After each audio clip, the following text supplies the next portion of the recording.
Hello guys welcome to my YouTube channel. आपनालोके केने आछे भाले आछेने आशा करिছো आपनालोके भाले आछे लगत मयो भाले आछो। आरो আজি মই राति डिनारत की बनाब लैছো ए साकसुन बारो आरो आपनालोके थामेल चाइ पेलाय गम पाइसे মই की बनाब लैছো।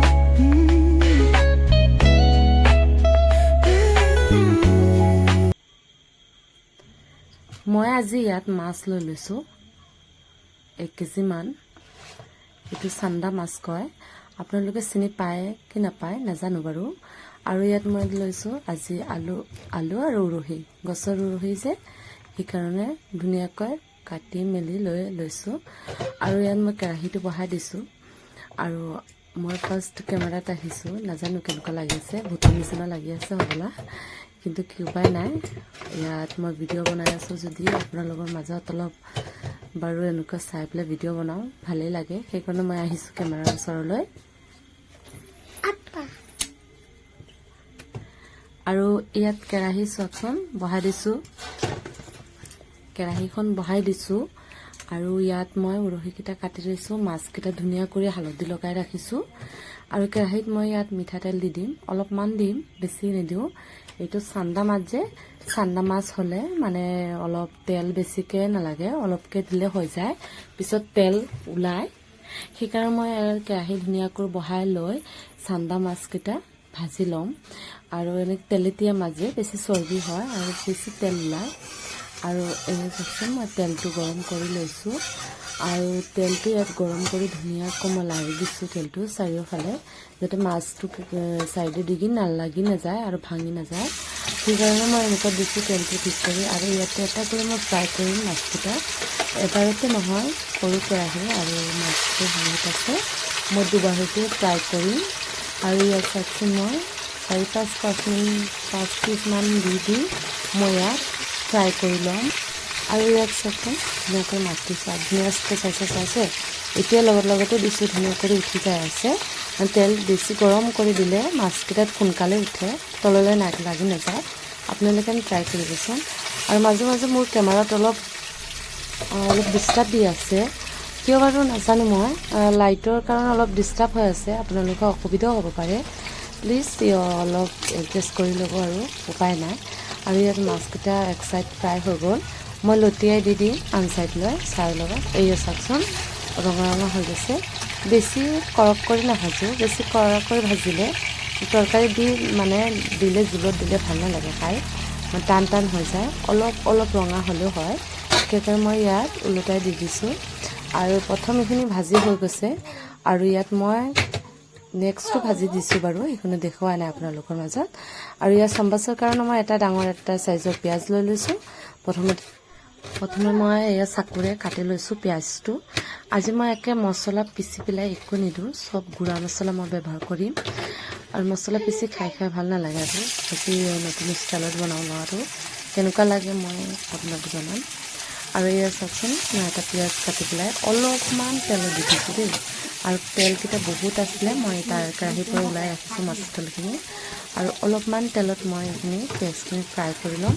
অলপ তেলে দি মই আজি বনাম, কিয় মাছটো অলৰেডি এনে তেলেতীয়া মাছ, আৰু বেছি তেল দিলে আৰু মানে পেট কিবা গণ্ডগোল হ'ব পাৰে, সেইকাৰণে মই তেল অলপ দিছোঁ, সৰিয়হ তেল দি পেলাই মই এইখিনি ভাজি ল'ম। এতিয়া মাছ ভাজি কেৰাহীতে মই ডাইৰেক্ট দি দিছোঁ, আৰু মাছকেইটা মই ইপিনে ৰাখি দিছোঁ।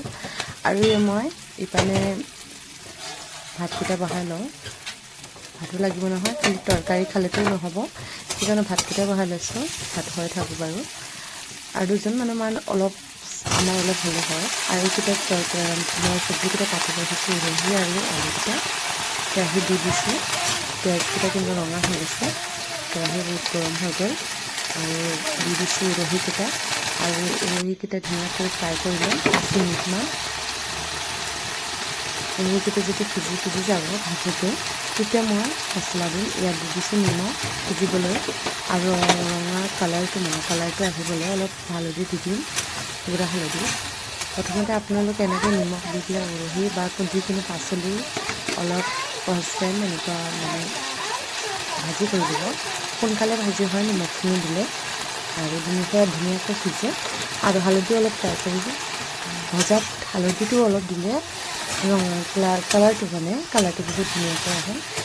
একচুকচন কালাৰটো আহি গৈছে আৰু মই লাহে লাহেকৈ ধুনীয়াকৈ ভাজি লৈছোঁ আৰু ইয়াত বাকী মছলা মই আনিবলৈ গৈ আছোঁ বাৰু এতিয়া মই ইয়াত 5 মিনিটমান হৈ গৈছে চাইছেনে পানী ওলাই গৈছে এতিয়া মছলা দিবৰ সময় হ'ল দেই অলপ যিমান আপোনালোক গুড়া মছলা আছে আজি মইতো গুড়া মছলা দিম আপোনালোক প্ৰেছ কৰিও দিব পাৰে শিলপাতাত বাটি কিন্তু মই এনেকৈ নিদিওঁ বাৰু আজি মই গুড়া খালি গুড়া জিৰা গুড়া আৰু জলকীয়াৰ গুড়াই মই এড কৰিম আৰু বেলেগ একো নিদিওঁ আদা নহৰু বিলাহী মই একো নিদিওঁ অনলি খালি জিৰা গুড়া আৰু ৰঙা জলকীয়া গুড়াই দি দিম 2 চামুচমান জিৰা গুড়া আৰু অলপ ৰঙা জলকীয়া দিছোঁ চামুচেৰে দিয়া নাই ডাইৰেক্ট ঢাকনেৰে দি দিছোঁ আৰু ইয়াত দুই মছলাকেইটা দি পেলাই মই ধুনীয়াকৈ লাৰি দিছোঁ পূৰা ভাজি লৈছোঁ যাতে আলুখিনি আৰু উৰহীখিনিৰ ভিতৰলৈ মছলাকেইটা সোমায় আৰু নিমখকেইটা ধুনীয়া কৰি লাগে এনেকুৱা ভাল কৰি লাৰি দিব তেতিয়া ভিতৰলৈ সোমাই গ'লে খাওঁতে ভাল লাগিব আৰু মজা হ'ব আৰু মই লাহে লাহে কৰি লাৰি দি আছোঁ মই ইয়াত অলপমান পানী এড কৰিম বেছি শুকাই গৈছে অলপ পানী দি দিম মানে নামমাত্ৰ অলপ দিব দেই বেছি নিদিব যে মছলাকেইটা ধুনীয়া হয় ইমানখিনি দি দিম আৰু ইয়াত মই চাওকচোন ধুনীয়াকৈ লাৰি দিছোঁ মছলাখিনি মানে অলপ পানী দিয়া মানে হ'ল মছলাখিনি যিমান আছে নহয় শুকান হৈ আছে গোটেইকেইটা অলপ পানী দি পেলাই এনেকুৱা ফাৰ্ষ্ট কৰিলে মানে ধুনীয়া হয় মিহি হয় মছলাকেইটা ধুনীয়া মানে ঘনকৈ হয় সেইকাৰণে এনেকুৱা কৰি পানী দিছোঁ আৰু ইয়াত চাওকচোন মছলাকেইটাও হৈ গৈছে ধুনীয়াকৈ জোল দিয়াৰ সময় হৈছে মই জোল দি দিম আৰু শীতকালৰ মাছৰ মানে চৰ্বিজাতীয় মাছ বুলিলে আৰু জোলটো খাবই ভালেই লাগে আৰু কথাটো এইটো নহয় মানে মই জোল খাওঁ ভাল লাগে কোনোবা শুকান খাই ভাল পায় কোনোবা জোল খাই ভাল পায় কিন্তু মোৰ জোল লাগে ভাতৰ লগত মানে ডিঙি ফালে মন নাযায় জোল শুকান মোৰ অলপ জোল লাগে মাছৰ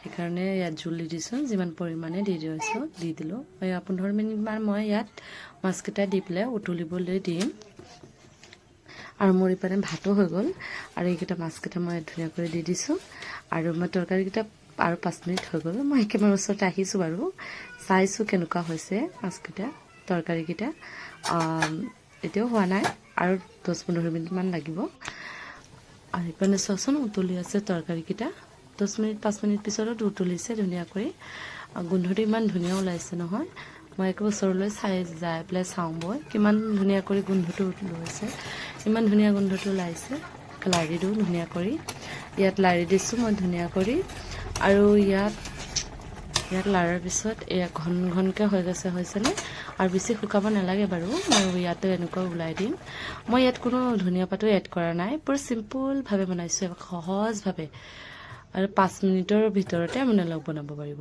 আৰু এক মোৰ তৰকাৰীটো মই ইয়াত দি দিছোঁ গামলাত আৰু চাইছেনে আৰু আপোনালোকে জানে মাছৰ মাথাটো দি দিছোঁ কিন্তু মোৰ মাথাটো খাই পেলাই বহুত ভাল লাগে মাছৰ সেইকাৰণে মাছৰ মাথাটো আৰু লেজটো বহুত ভাল লাগে এইটো দি দিছোঁ আৰু মোৰ তৰকাৰীটো মোৰ ইয়াত হৈ গ'ল আৰু আপোনালোকে কোনে মোৰ ভিডিঅ' চাই প্লিজ মোৰ লাইক কৰি দিব আৰু ভিডিঅ'টো ভাল লাগিলে কমেণ্ট জনাব আৰু মোৰ চেনেলটো ছাবস্ক্ৰাইব কৰিব নাপাহৰিব লগতে শ্বেয়াৰ কৰি দিব মোৰ ভিডিঅ'টো আজিলৈকে ইমানতে শেষ কৰিছোঁ নমস্কাৰ।